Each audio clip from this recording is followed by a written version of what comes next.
Well, it's Father Nathaniel with the Legionaries of Christ and Regnum Christi movement, coming to you on this theme of leadership development. This is video number 2, short videos, and specifically on the theme of the why leadership is important for the Christian.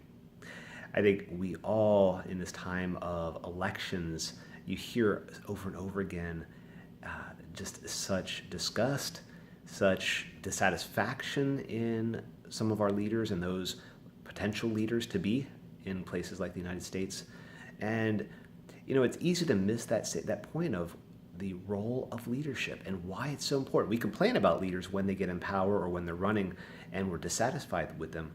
And yet we as Christians, we overlook the importance of our leadership, the importance, the influence that we make. And the fact is we all influence.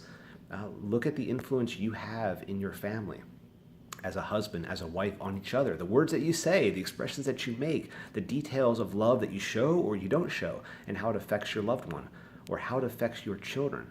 Think of as a student or as a young professional, the way you speak, the example that you give, the omissions that you make, and how it impacts your friends, your social sphere. And whether we like it or not, even if we don't like to appear, even if we don't like to get out in front, we set an example. I mean, that's what leadership is, isn't it? It's to influence, and that's either for the good or for the bad. None of us are on the sidelines, whether we like it or not. Our example influences. So as a Christian, as a person called by your baptism in Jesus Christ to set a good example, to set an example like Jesus Christ, you're called to lead. We look at our world again, whether it's in the political sphere, whether it's in the educational sphere, whether it is in the business sphere, whether it's in sports. Look at the example of so many athletes today, or for that matter, not sports stars, but the media stars, singers, songwriters, actors. And the examples that they set are so atrocious sometimes, not always, but how many great Catholics and Christians go into all these different fields as young people and they get eaten alive. And they change their ways, and they begin adapting a secular, ungodly lifestyle. And the example they set for the generations to come is not very good.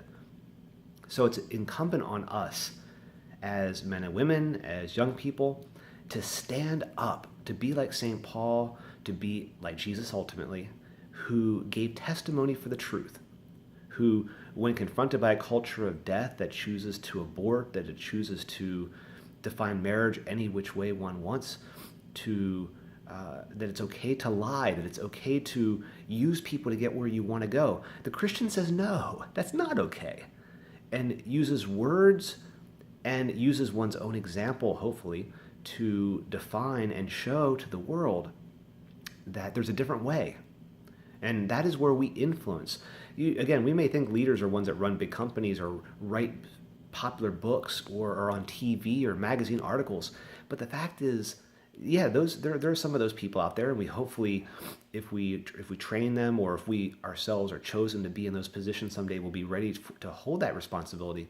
But the fact is, most of leadership and so much influence is at the ground level by you and me. So we have to embrace our call to lead by example, by words in our social groups, at church, our hobbies, in our sports activities, at the mall, when you get together for lunch with people, to pray in public, to set a good example. When people are being mocked or being gossiped about, to stand up against that and call it out for what it is, and not be afraid for a little mockery. A leader is not afraid to take a stand, is not afraid to go a different way. So may God bless you in your call to Christian leadership. And we'll continue the next video shortly and further develop this theme, especially the example of Jesus Christ as a leader. God bless you.